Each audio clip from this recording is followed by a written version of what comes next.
Roll for Crit is brought to you by our Patreon supporters. Come roll with us at patreon.com/rollforcrit.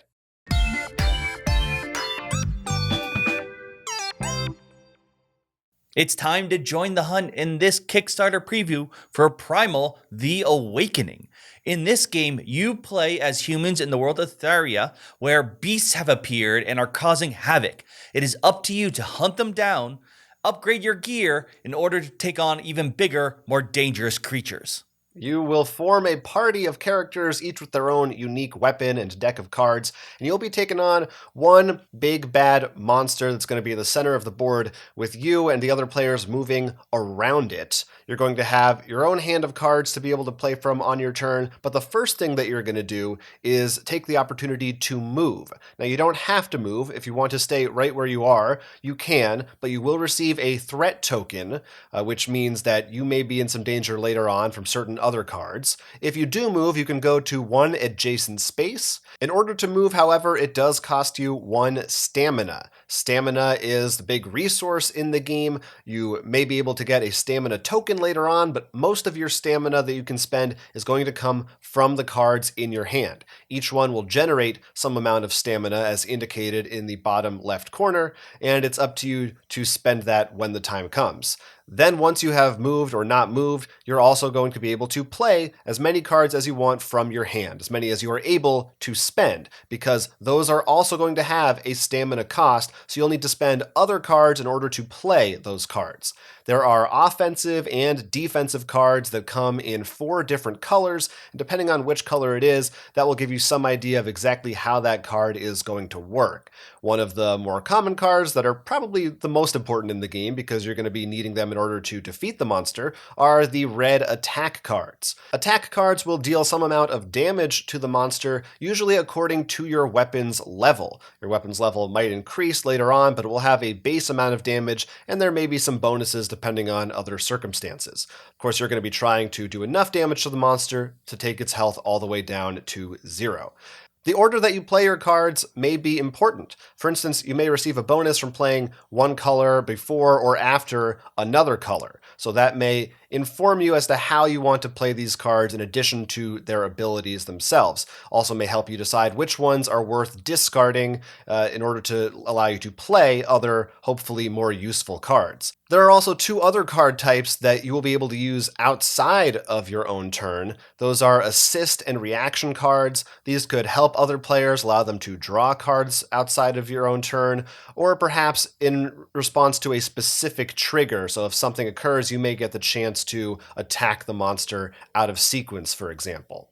On the board, you'll also notice there are some terrain tokens. Those differ depending on the scenario, and they can give you different abilities or perhaps hindrances if you walk into them. If an area is on fire, that's going to limit you from being able to play cards. You probably don't want to be in an area that has fire in it, but there may also be, for instance, some brush that you can hide inside of and allow you to change your turn order a little bit. The turn order will also change if you play any cards with the red aggro symbol in the corner. If you do that, you're going to get an aggro token, and that means that you are currently drawing the monster's ire. They're going to be turning to face you at the end of the round, and they're probably going to be attacking you based on whichever cards or behaviors they have coming up. Once you've finished playing all the cards you can or want to play on your turn, you will draw up to a new hand of 5, and you also have to worry about a thing called attrition. You'll be drawing cards from this attrition deck, and that will indicate a certain amount of damage that you might be taking, but if you've played enough defense cards during your turn, you can avoid that damage. So it's important to have a balance of both offensive and defensive cards on your turn in order to keep yourself safe. Of course, these monsters are going to take this line down. They have their own tricks up their sleeve in order to deal with these hunters. First off, regardless of what you're hunting, you have 10 rounds in order to defeat the beast, or you time out and lose. Second, you'll notice the monsters have their own sheet with their own stats depending on who you're hunting and what level it is. In the top left corner here, you can see how much health it'll have per phase depending on the number of players. You'll have to beat all 3 phases in order to completely defeat the monster. Next up, let's go to the bottom of the sheet. There are 3 slots. The first one is the stance cards, which tells you where you can damage the creature as well as how much damage attrition will deal. Next, we have the peril cards. These change as well as the stance cards depending on what phase you're in and pretty much are a passive ability the monster has. Finally, there's objective cards. This is actually going to hurt the monster. It's something the hunters can try to do in order to gain an edge up on the creature, such as attacking the tail. Finally, let's look at the cards that are face down in the middle. These are behavior cards that have a symbol of the creature as well as another symbol on them. These will actually trigger depending on what the hunters do. The monster doesn't actually have a turn compared to the hunters. At the start of each round, it's going to gain some struggle tokens, as well as swap out one or few of the behavior cards. And then for the rest of the round, it only activates depending on what the hunters do. For example, if this card here has the red symbol on it, that means as soon as the hunter resolves a card with that symbol, the attack card, they're actually going to resolve their card. You will flip it over for each symbol that matches that or would match the situation, such as attacking using a red card, maybe attacking a certain area or just starting in a certain area. You will have to resolve what that card says. Those cards also have a stronger ability on the bottom, which will only trigger if they can spend the struggle tokens. So the more struggle tokens the monsters have, the harder they're going to hit you.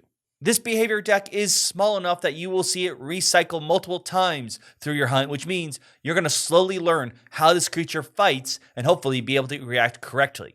If you're able to successfully take down all three of its phases without too many people knocking out or taking too long, you will have defeated the creature. There is a campaign mode as well, and this changes things up quite a bit.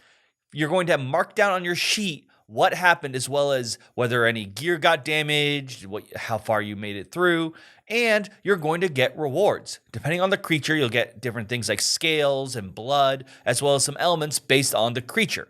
The reason this is important is you get to take these to a forge, and using the forge, you'll be able to craft new gear that is not only stronger, but different elements. And that means that you'll want to make sure you bring in the right gear against the right creatures. Bring in something that's the monster's weak against, and you're going to deal more damage. Counterpoint, if you're wearing gear that is weak against the monster's element, you're going to go down a lot faster.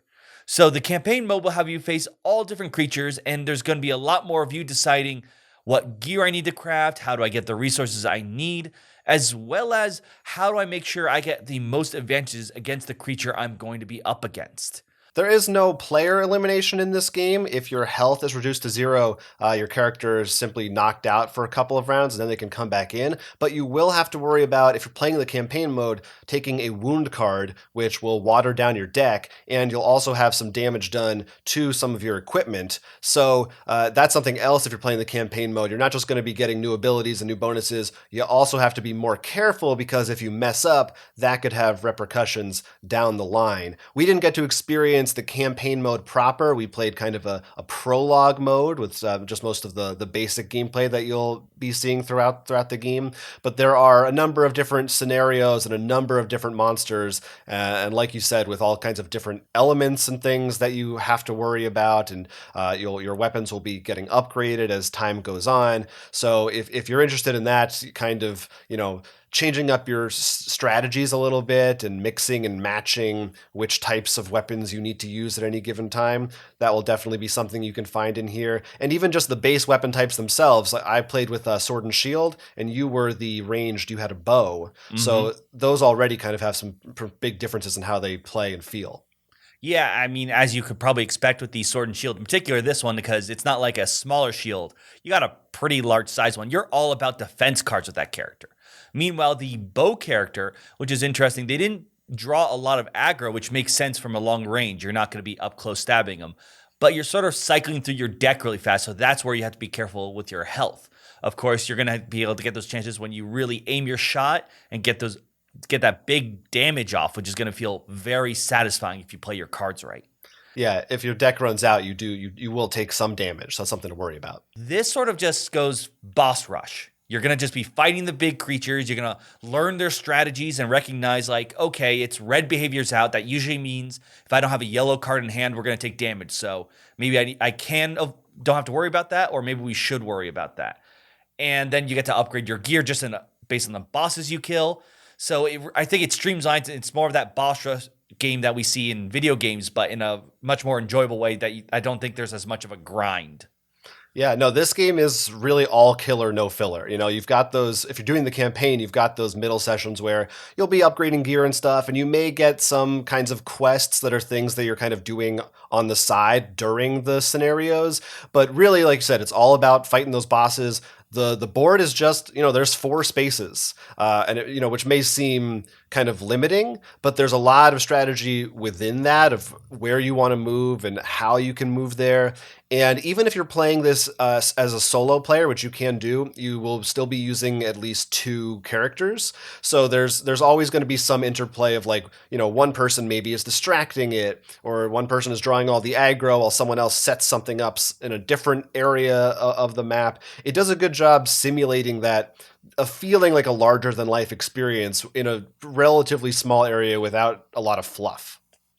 I also want to point out we've been avoiding, I think, the obvious comparison, which is Monster Hunter. And yeah, it absolutely is that. You're defeating creatures and using their gear to upgrade your own. You're actually worrying about elements. It's not just what lets me roll more dice and maybe I know that the fire dragon's immune to fire. You're going to be thinking a bit more on your feet about that. And there are quests, and even there are like mini subquests you do, which are nice. You don't have to go gather mushrooms. It's just when you gather enough fire element, you can turn it in, which you're going to be doing passively while hunting these other creatures. Yeah, if you are a fan of the Monster Hunter video game series, you will definitely get something out of this. It's a really great simulation of that style of play. Really feels very close to that. Of course, not officially related in any capacity, but it's something to look at if you do like those games for sure. Or if you're just interested in, again, this kind of a cooperative boss rush type of thing that has sort of some light like crafting and experience progression elements alongside that. And we haven't even seen a lot of the big monsters in this one. Of course, they're all going to have these minis that are... yeah. I mean, look at these 2 big guys here. Yeah. I mean, we just had these 2. I can't imagine what the rest are going to look like because... Yeah, if they really went all out, you could get some monsters the size of your house. I don't know, but I don't think they're going that far. Nonetheless, if any of that sounded cool to you, I think it's worth taking a look at. Again, it's called Primal: The Awakening, and there will be a link in our description on here on YouTube, so you can check the Kickstarter out for yourself. Take a look at all the different stretch goals, tiers, and get a more in-depth look at the various pieces and things that are available. And I'd love to hear from people in the comments if you're a fan of games like this, miniatures, Monster Hunter, or anything else. What you think, if you're going to be backing this one, tell us in the comments down below. I want to know what weapon you're going to use. Are you going to go with the hammer, greatsword, bow, or sword and shield? Or maybe by the time that this video comes out, those are the weapons we knew. You're going to use something else. Let us know how you're going into battle. Yeah, thanks for watching this Kickstarter preview. I'm Jonathan. I'm Will. And this was Roll for Crit. We would love it if you liked and subscribed to this channel and supported us on Patreon as well. For legal reasons, we've got to disclose we're on Facebook, Instagram, and Twitter with more awesome content.